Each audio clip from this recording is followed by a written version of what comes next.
মেসেজে আপনাকে স্বাগত জানাই। প্রথমেই বলে নিই, এটি আমার চ্যানেলের প্রথম ভিডিও। আশা করি এই ভিডিও থেকে আপনারা অনেক কিছু জানতে পারবেন, অনেক কিছু শিখতে পারবেন। আর যদি আপনাদের কিছু ভালো লেগে থাকে বা শিখে থাকেন, অবশ্যই যদি কমেন্টে জানাবেন, ঠিক আছে। আর হ্যাঁ, এটি অবশ্যই একটি এডুকেশনাল পারপাস ভিডিও, ঠিক আছে। তো চলুন শুরু করা যাক। দেখুন, আমার সামনে যে স্ক্রিনে যে চার্টটি খোলা রয়েছে সেটি হচ্ছে ব্যাঙ্ক নিফটির ডে ক্যান্ডেল, মানে ডে চার্ট, ঠিক আছে। যদি আমরা ব্যাঙ্ক নিফটির ফাইনাল ক্লোজিং আমরা দেখি, সেটা হচ্ছে 51,135, ঠিক আছে। ব্যাঙ্ক নিফটি বৃহস্পতিবার দিনের ক্যান্ডেল থেকে 765 পয়েন্ট পজিটিভই ক্লোজিং করেছে, ঠিক আছে। যদি ব্যাঙ্ক নিফটির আমরা সাপোর্ট দেখি, ব্যাঙ্ক নিফটির যে সাপোর্ট বেরিয়ে এসছে সেখানে হচ্ছে, সেই সাপোর্টটা হচ্ছে 49,666, ঠিক আছে। 49,666 থেকে 49,777 একটা সাপোর্ট জোন, যে সাপোর্টে মার্কেট বারবার সাপোর্ট নিয়েছে। যদি আমরা দেখি কবার সাপোর্ট নিয়েছে, তো মার্কেট একবার, দুবার, তিনবার, চারবার, মোটামুটি 3-4বার এখান থেকে মার্কেট সাপোর্ট নিয়েছে, আমরা সেটা দেখতে পাচ্ছি, ঠিক আছে।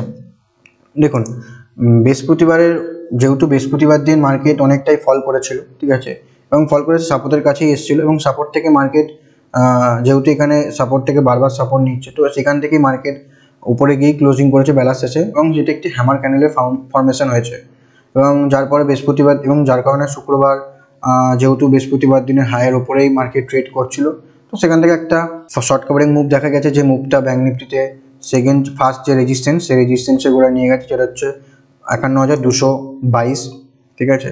তো ব্যাঙ্ক নিফটি এখন যে পজিশনে দাঁড়িয়ে রয়েছে, সেটা একটা সুন্দর পজিশনে দাঁড়িয়ে রয়েছে।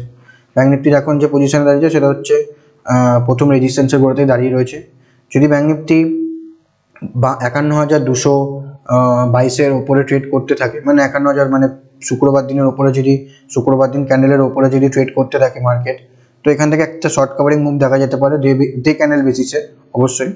তো সেই ক্যান্ডেলের মুভটা দেখা যেতে পারে হচ্ছে আপনার 52,000, নেক্সট যে সেকেন্ড যে রেজিস্ট্যান্স, সেই রেজিস্ট্যান্সের কাছাকাছি, মানে 52,000, সে নেক্সট যে রেজিস্ট্যান্স রয়েছে সেটা সেই পজিশনে নিয়ে যেতে পারে, সেটা হচ্ছে 52,555, 52,555 কাছাকাছি, একটু বেঁকে গেছে, বাট বোঝা যাচ্ছে 52,555 কাছাকাছি নেক্সট যে মুভ, সেই মুভ দেখা যেতে পারে। দেখো, মার্কেট এই যে পজিশনটা, এই যে জোনটা রয়েছে, মার্কেটের এই যে জোনটা রয়েছে, এই জন্য মার্কেট অনেকবার কনসোলিডেট করেছে, কিন্তু সেই কনসোলিডেটকে মার্কেট নিচেই ব্রেকডাউন করেছে, এবং ব্রেকডাউন করে মার্কেট নেক্সট সাপোর্টের কাছে এসছে, এবং এখান থেকে মার্কেট আবার একটা বাউন্স ব্যাক দেওয়ার চেষ্টা করছে, এবং সেই চেষ্টাটা প্রায় প্রথম রেজিস্ট্যান্সের কাছে দাঁড়িয়ে রয়েছে। মার্কেট যদি সোমবার দিন এর উপরে ট্রেড করে, তো এখান থেকে একটা শর্ট কভারিং মুভ দেখা যেতে পারে, যেটা হচ্ছে 52,555 কাছে। দেখো, 52,555 মার্কেট এখানে একবার, দুবার, তিনবার রেজিস্ট্যান্স নিয়েছে, এবং সেটাকে করতে পারেনি, তো বলা যেতে পারে 52,555 একটা স্ট্রং রেজিস্ট্যান্স, ঠিক আছে। এর উপরে যদি মার্কেট এসে কন্টিনিউ ট্রেড করতে থাকে বা ট্রেড করে, তো এখান থেকে একটা শর্ট কভারিং মুভ দেখা যেতে পারে, যে মুভটা এই অবধি যেতে পারে, যেটা হচ্ছে 53,777। নেক্সট যে মুভ হতে পারে সেটা হচ্ছে 53,777, নেক্সট মুভ 53,777, এই কাছাকাছি যেতে পারে, ঠিক আছে। দেখুন, ব্যাঙ্ক নিফটিতে বায়ার্স অ্যাক্টিভ তখনই হবে যখন মার্কেট এর উপরে এসে ট্রেড করবে, তো এখানে কিছু বায়ার্স অ্যাক্টিভ হতে দেখা যেতে পারে, ঠিক আছে।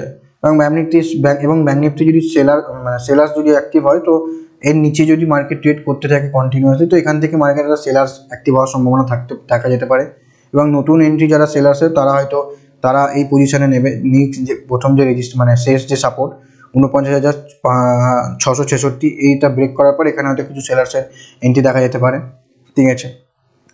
তো আজ আপাতত এইটুকুই। যদি ভালো লেগে থাকে ভিডিওটি একটি কমেন্ট, লাইক এবং শেয়ার করে দেবেন। যদি কিছু জানার থাকে বা কিছু সম্বন্ধে আপনাদের এনকোয়ারি থাকে, অবশ্যই মেসেজ করে জানাবেন, সেটা চেষ্টা করবো সেটার অ্যান্সার দেওয়ার। ভালো থাকবেন, সুস্থ থাকবেন।